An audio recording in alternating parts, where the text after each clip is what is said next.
você acha de Petrobras? Né? Assim, pô, Petrobras, 2021, pô, tem uma receita de 452 bilhões de reais, lucro líquido 2021, 106 bilhões, primeiro trimestre desse ano aqui, 44 bilhões de lucro, é uma empresa super gigantesca, tem um monte de CPF na bolsa, assim. Você tem alguma opinião sobre Petrobras ou alguma coisa sobre ela? Eu interpreto o seguinte, a Petrobras alcançando todos esses números, o país fica prejudicado.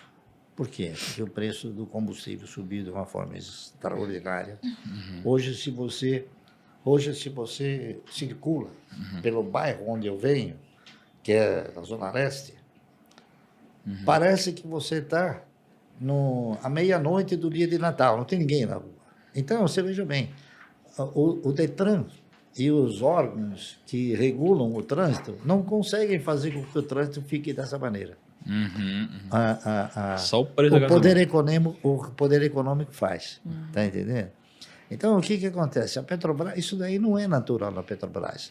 É porque houve uma alteração nos critérios de planilha da Petrobras. Então, mas isso eu não sei se vai continuar. Você veja que há uma briga muito grande para que isso não prossiga acontecer. Por quê? Porque isso está prejudicando sensivelmente os meios econômicos todos do país, principalmente o setor de transporte, não é isso? Então, eu acredito que esses números que você citou provavelmente não sejam os números do futuro, tá certo? E você tem também uma avaliação a ser feita.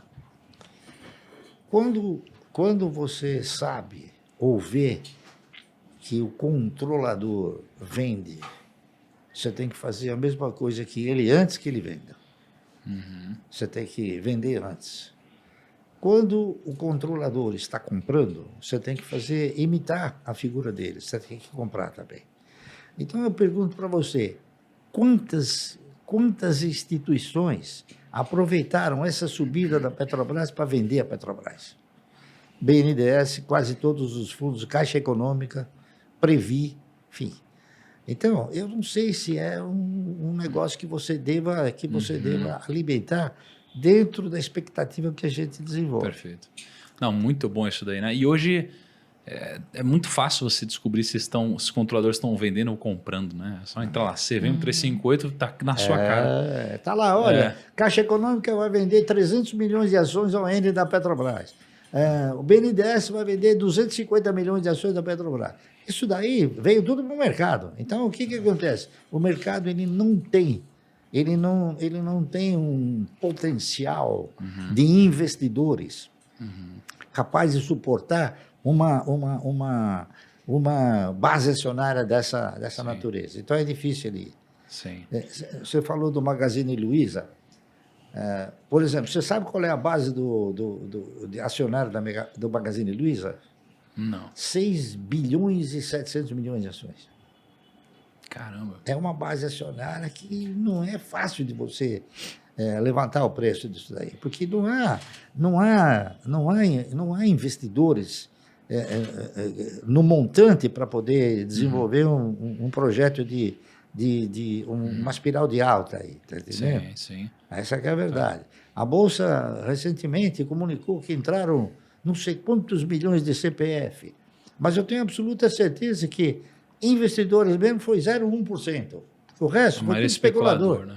Sim. Por quê? Porque o cidadão que veio para o mercado, ele não veio convicto de que ação é uma opção de compra, uma opção de investimento. Ele fugiu da renda fixa. Tá certo? Porque a renda fixa foi para 2%, 3%. Agora, ele está voltando para a renda fixa. Isso é uma análise natural. Então, os fundos foram obrigados a reverter muito das suas participações. Muita gente que comprava ações passou a voltar para a renda fixa.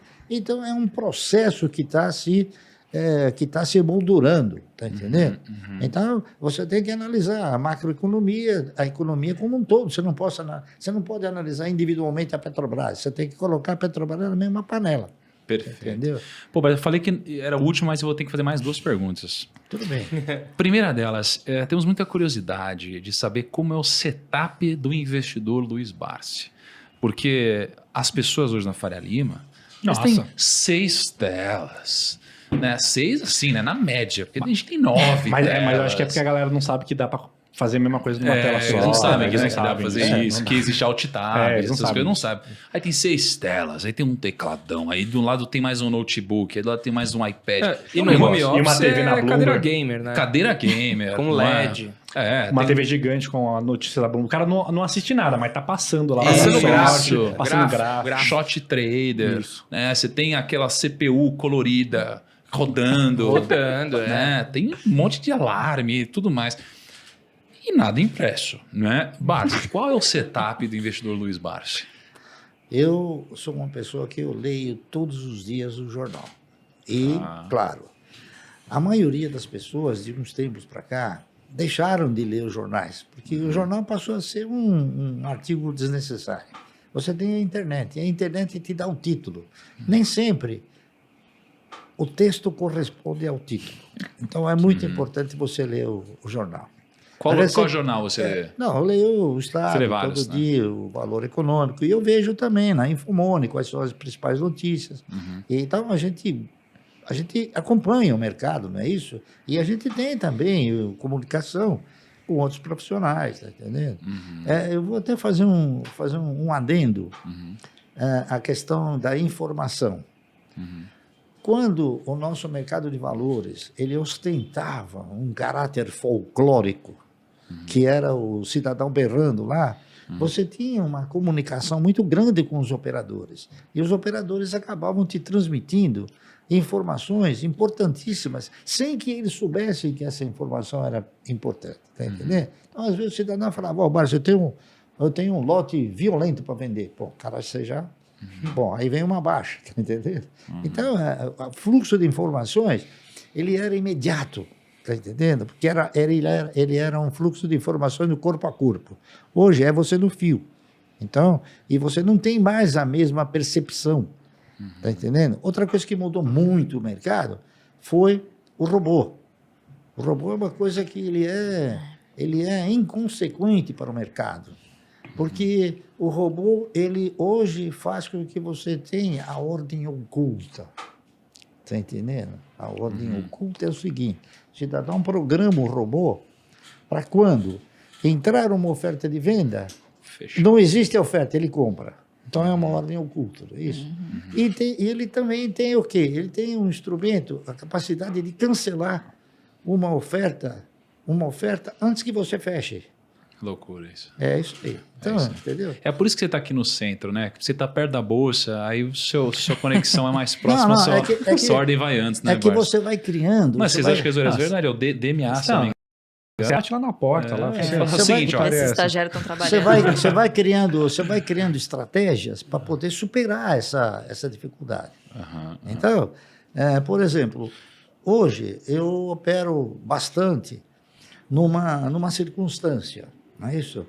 Você deve saber que, por exemplo, no mercado você pode inserir uma oferta de compra no VAC. Sabe o que é o VAC? válido, É válido até cancelar. Então você deixa lá num determinado preço.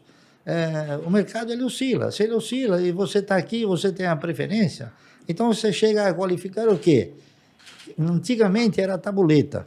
Aquilo lá era uma tabuleta antigamente, né? Então a tabuleta era o melhor operador do mercado. Por quê? Porque ele não deixava escapar a operação quando você no preço que você queria. Tá É entendendo? muito bom. Então, você chega na conclusão que o quê? A tabuleta é o melhor operador do mercado. Você não precisa de tanto óleo e óleo. E quanto mais você olha para o mercado, mais você erra. Tá entendendo? Então você tem que ter o quê? Um ponto fixo. Você tem que ter uma cultura de falar, eu quero comprar nesse preço. Eu hoje, por exemplo, cheguei na conclusão que comprar Banco do Brasil a R$ 32,50 era um bom negócio. O que eu fiz? Coloca uma oferta aí a R$ 32,50, escondida ainda, né? Tá entendendo? Eu não coloquei o montante que eu queria comprar. Eu coloquei um montante comprando, escondendo, abrindo só de 2 ou 3 mil. Tá entendendo? E no mercado também existem algumas ordens que eu qualifico ordens Allan Kardec.